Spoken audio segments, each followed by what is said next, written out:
Thank you so much. Thank you. Hello everyone. I tumugol pag ay success yung ngayon si wakan yam nung ko sa Europe tore. Ay ngon mamang dama hi di ko lak tore na. Hausi aktada phone tore may mala ane na do asing brasing the brado ay khang de mo po video si magana hausi sem ba kalabani video calling to ge ko adu ge yeng halak camera wala di show ren.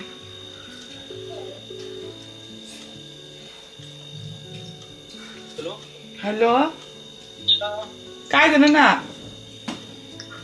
अरे जेवण तर वाली मजा काय तुम्ही no काय जरगे हां काय जरगे हमरा जाऊ चला काय जरगे सिंग में जरगतरा काय जरगे सिंग में जरगतरा हां सा खुथी जुंगे गे नंग लागतरा ने खतंग लुन नाना लेरमगे अदु मैम अय होजे जुंगी थबक नुं सोबो लोरे अदुना मेकअप मचा अमतंग तौसन गायना तौइनी यामनबुदि तौरे को अदुम खसे खतंग तौसन गे तौइनी बको कइना दु याम कुइरबय मतुंग द लाकइना सा खतंग फजरगदि फोटो खंद नुंगा हाइदरा को ओइदा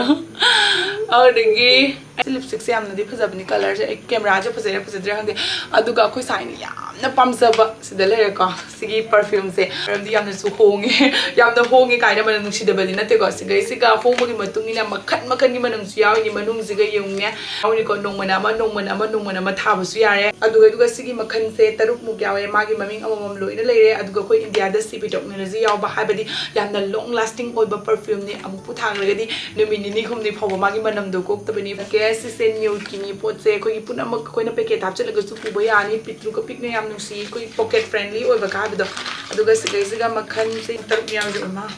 सियोंने मखन तरुनी मानबी तरुक का लेरगदि अमोमदम गिफ्ट तौबा यारे NEUD की लग्जरी परफ्यूम फॉर वुमेन मखन तरुक का लोइना एप्रोक्स 10 ml निको सिदा यावरी से असिगी परफ्यूम से करी मनम की ख्वाइदगी फरीनो करी मनमना अखोइना लेबा मतम द काना दोइनो हाबे मतंग द खितंग हायरमगे को सिगी परफ्यूम सुगा यावरी से मखन तरुक ओरे अदुना मूड की मतुंगिना ओकेजन की मतुंगिना नंगना थानिंग बमोंग द थाबा यारे ngasi mapan da chatore haidi khatang laptak na chatore dugi matungina ball toiba fresh oiba loina maksida sure ko makhan gi loina na maming su siga loina leire timeless hypnotize loi sure mayam ni ko siga I mathang palak dana leire roige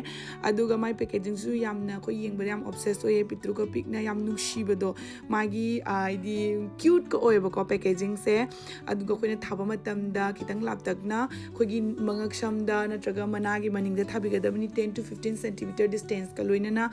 aduga magi machu singsisu makhan gi machu ni ko yauri se mingon da gift piba matam da su yamna perfect oirani loina na price ki hisab ta haraga su price e duki matik affordable oi akoina atop perfume leiruba matam da sugjam jamba makhan gi manam se kasu set ta smaina la oiba ko adu su sugjam ahuma mamal da aduna mayam na dum leining ba mingon da gift tawning ba specially ko akoi gi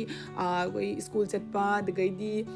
college ka nupi macha singi oragadi yamna nungai ni di carry to boda su yamna nungai pick tak ka torana khut tani bu ko chawse duna bag manung da kangde nangi purse ta kangde hapchana chapada yamna nungai ga da poni aduga magi mathaki packaging su pula boina set oina pininga ga su su yamna chawba nate ko adom yamna dum pamba taraga su ai link description da hapchan jaramage myam chalaga adum leiba yarani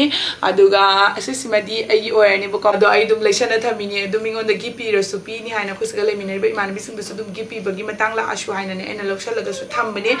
ado pamagadi ai link description da hapchan jaramage myam chalaga adum check out to sanbirawa ka ko horin ma la ko do ina ulage direct horin changak podo adu ko ina myam da ulage baka